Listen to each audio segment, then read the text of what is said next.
News ఎన్నికల సమయం దగ్గర పడుతోంది. అన్ని పార్టీలు సమర శంఖం పూరిస్తూ ప్రచారంలో జోరును పెంచాయి. ఈ క్రమంలోనే మేమంతా సిద్ధమంటూ వైసీపీ అధినేత సీఎం జగన్ బస్సు యాత్రతో దూకుడు పెంచారు. మరోసారి అధికారమే లక్ష్యంగా వ్యూహాలు రచిస్తూ ఎన్నికల క్షేత్రంలో దూసుకుపోతున్నారు. మేమంతా సిద్ధం బస్సు యాత్రకు అభిమానం పోటెత్తుతోంది. పల్లె పల్లెల్లో సీఎం జగన్ కు మహిళలు, వృద్ధులు, యువతీ యువకులు, ఉద్యోగ కార్మిక సంఘాల నాయకుల నుండి జగన్ కు బస్సు యాత్రకు విశేష స్పందన వస్తోంది. ఎన్నికల ప్రచారంలో భాగంగా రాష్ట్రాన్ని మరోసారి చుట్టేసే పనిలో బిజీగా ఉన్నారు సీఎం జగన్.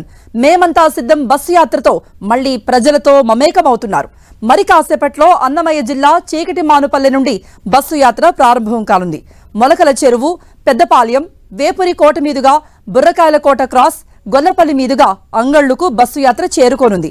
మధ్యాహ్నం 3:30 గంటలకు మదనపల్లె టిప్పు సుల్తాన్ గ్రౌండ్ లో మేమంతా సిద్ధం బహిరంగ సభలో సీఎం జగన్ ప్రసంగించనున్నారు. సభ అనంతరం నిమ్మనపల్లి క్రాస్, బోయకొండ క్రాస్, చౌడేపల్లి, సోమల మీదుగా పొంగనూరు నియోజకవర్గం అమ్మగారిపల్లె శివార్లో ముఖ్యమంత్రి రాత్రి బస చేస్తారు. ముఖ్యమంత్రి బస్సు యాత్ర కోసం వైసీపీ నేతలు ఇప్పటికే అన్ని ఏర్పాట్లు పూర్తి చేశారు.